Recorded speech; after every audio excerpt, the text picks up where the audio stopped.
అదే కాంగ్రెస్కు సంబంధించినటువంటి విషయాలే ఇవాళ ఏమైంది ఆఖరికి ఇదే కాంగ్రెస్కు సంబంధించినటువంటి దాంట్లో ఈయన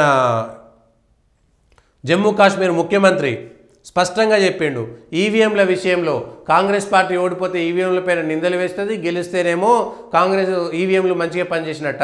వాయనాడులో గెలిచినప్పుడు ఎందుకు మరి ఈవీఎంల పైన నిందించలేదు? 90 ఎంపీలు 99 ఎంపీలు గెలిచిన రోజు ఈవీఎంలను ఎందుకు నిందించలేదు? ఒక రాష్ట్రంలో ఓడిపోతే ఈవీఎంలను నిందిస్తారా అని కాంగ్రెస్ కూటమిలో ఉన్నటువంటి ముఖ్యమంత్రి, జమ్మూ కాశ్మీర్ ముఖ్యమంత్రి, అదే జమ్మూ కాశ్మీర్లో కాంగ్రెస్కి మంత్రి పదవి ఇవ్వలేదు అక్కడ, కానీ దేశవ్యాప్తంగా ఉన్నటువంటి కాంగ్రెస్ కూటమికి, ఇండి కూటమికి మద్దతు ఇస్తున్నటువంటి భాగస్వామ్య పార్టీ అయినటువంటి ఉమర్ అబ్దుల్లా స్పష్టంగా ఈవీఎంల విషయంలో కాంగ్రెస్ విధానాన్ని విభేదించారు. నేను కూడా ఎంపీగా ఓడిపోయినా వాళ్ళు ఎమ్మెల్యేగా గెలిచినా ప్రభుత్వం వచ్చింది, అట్లా అని ఈవీఎంలను నిందిస్తున్నానని స్పష్టంగా చెప్పారు. అదొక్కటే కాదు, టీఎంసీ ఎంపీ అభిషేక్ ముఖర్జీ, ఎవరైనా మమతా బెనర్జీ మేనల్లుడు, ఆయన కూడా అదే మాట అన్నాడు. ఆయన కూడా మీరు ఓడిపోయినంత మాత్రాన మరి మేము గెలుస్తున్నాం కాబట్టి ఈవీఎంలను మేము నిందిస్తున్నామా? ఈవీఎంల ద్వారా గెలిచినటువంటి తృణమూల్ కాంగ్రెస్ ఎంపీలని మీరు అవమానిస్తారా? మేము కూడా ఈవీఎంల ద్వారానే గెలిచినాం కదా, మరి ఈవీఎంలను ఏ విధంగా నిందిస్తారు? ఇండి కూటమిలో గెలిచినటువంటి వాళ్ళంతా కూడా ఈవీఎంల తప్పిదాలను ఏ విధంగా మాట్లాడతామనేటువంటిది తృణమూల్ కాంగ్రెస్ కూడా చెప్పింది. అట్లా ఇండి కూటమిలో వాళ్ళు ఒక అంశం పైన విభేదాలతో బయటపడుతున్నారు. ఆఖరికి నువ్వు ముఖ్యమంత్రి అయినావు కాబట్టి నువ్వు ఈ విధంగా మాట్లాడుతున్నావని కాంగ్రెస్ నాయకులే ఉమర్ అబ్దుల్లా గురించి మాట్లాడాల్సినటువంటి మాట. కాంగ్రెస్ కూటమి ఏం చేస్తుంది? దేశవ్యాప్తంగా జరుగుతున్నటువంటి విషయాలపైన ఒక అవగాహనకు రావాల్సినటువంటి అవసరం ఉంది కదా, అసలు ఈవీఎంలకు సంబంధించి గతంలో భారతీయ జనతా పార్టీ ఈవీఎంల పనితీరుపైన అనేక రకమైనటువంటి అభ్యంతరాలు వ్యక్తం చేసింది. ఎన్నికల కమిషన్ పిలిచి ఎన్నికల కమిషన్ ఈవీఎంలకు సంబంధించినటువంటి పనితీరు గురించి మాట్లాడిన తర్వాత స్పష్టంగా భారతీయ జనతా పార్టీ ఇంకెప్పుడు కూడా దానిపైన ఈవీఎంలకు సంబంధించినటువంటి అంశంపై మరలా ఎప్పుడు మాట్లాడలేదు.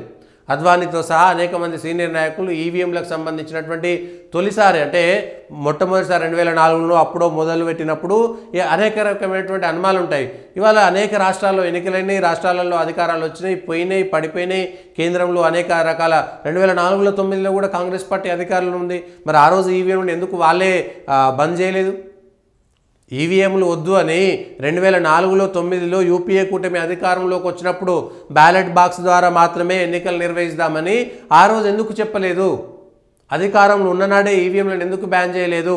ఆ రోజు మీరే అధికారంలో ఉన్నారు కదా, మీరే చట్టం తీసుకొస్తే అయిపోయేది కదా. ఈవీఎంలు అనేటువంటివి మ్యానిపులేషన్కి అవకాశం ఉంది కాబట్టి, ఆ రోజు బీజేపీ గెలిచేటువంటి అవకాశం ఉంది కాబట్టి ఇవాళ వదిలేద్దామని ఆ రోజు 2004లో 2009లో యూపీఏ అధికారంలో ఉన్నప్పుడు ఎందుకు చెప్పలేదు? ఇండి కూటమికి ఈ విధంగా షాక్. మహారాష్ట్రలో ఓడిపోయిన తర్వాత ఇవాళ బొంబాయిలో జరిగేటువంటి బృహన్ ముంబై కార్పొరేషన్కు సంబంధించినటువంటి ఎన్నికల్లో ఉద్ధవ్ ఠాకరే శివసేన ఒంటరిగా పోటీ చేయాలని, లేకపోతే మన పార్టీ నిలబడేటువంటి అవకాశం లేదని ఒంటరిగా వెళ్ళడానికి నిశ్చయించుకున్నారు దాదాపుగా. ఈవెన్ ఎన్సీపీతో కూడా పొత్తు లేకుండా బాల్ ఠాకరే పేరు మీద బాల్ ఠాకరే బొమ్మతోటే పూర్తిగా శివసేన ఉద్ధవ్ ఠాకరే బొమ్మతో మాత్రమే వెళ్ళే విధంగా కాంగ్రెస్తో తెగదెంపులు చేసుకునేటువంటి అవకాశం కనబడుతుంది. అవకాశం కాదు, ఆల్రెడీ నిర్ణయం అయిపోయింది. ఆల్రెడీ ఢిల్లీ ఎన్నికలకి కాంగ్రెస్ పార్టీతో సంబంధం లేకుండా ఆమ్ ఆద్మీ పార్టీ, ఎందుకు లోక్సభ ఎన్నికల్లోనేమో కలిసి పోటీ చేసిరు. ఇవాళ అదే ఆమ్ ఆద్మీ పార్టీ ఢిల్లీకి సంబంధించినటువంటి అసెంబ్లీ ఎన్నికల్లో సొంతంగా 60కి 60 మొత్తం వాళ్ళు 80 అనుకుంటా ఎన్నున్నాయో ఢిల్లీలో మొత్తం ఆ అసెంబ్లీలకు సంబంధించినటువంటి అభ్యర్థుల లిస్టు మొత్తం ఇచ్చేసింది, అభ్యర్థుల లిస్టు మొత్తం ప్రకటించేసింది ఢిల్లీకి సంబంధించినటువంటి ఎన్నికల్లో. అయిపోయింది, వాళ్ళు పక్కకు పోయారు. సమాజ్వాదీ పార్టీ ఉత్తరప్రదేశ్లో జరిగినటువంటి ఉప ఎన్నికల్లో మేము కాంగ్రెస్కి ఒక్కటి కూడా ఇవ్వమని వాళ్ళే ఉప ఎన్నికలకు వెళ్ళిపోయారు. తృణమూల్ కాంగ్రెస్ బెంగాల్లో జరిగినటువంటి ఉప ఎన్నికల్లో ఒక్కటి కూడా వాళ్ళు ఇవ్వలేదు. కేరళలో వయనాడులో పోటీ చేసినటువంటి ప్రియాంక గాంధీ పైన సిపిఐ పోటీ చేసింది, వామపక్ష పార్టీ అయినటువంటిది.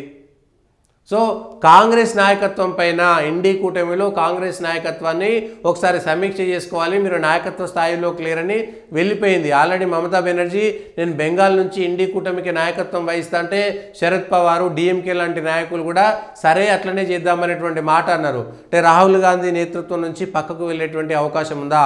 కాంగ్రెస్ ముందు తాను గెలిచి ఇతరులను చెప్పాలి, కానీ కాంగ్రెస్ పార్టీ ఓటమి పాలవుతున్న కొద్దీ కాంగ్రెస్ పార్టీ ఓటమి పాలవుతున్న కొద్దీ దేశవ్యాప్తంగా కాంగ్రెస్ ఇండి కూటమికి నాయకత్వం వహించేటువంటి దిశ నుంచి పక్కకు వెళ్ళేటువంటి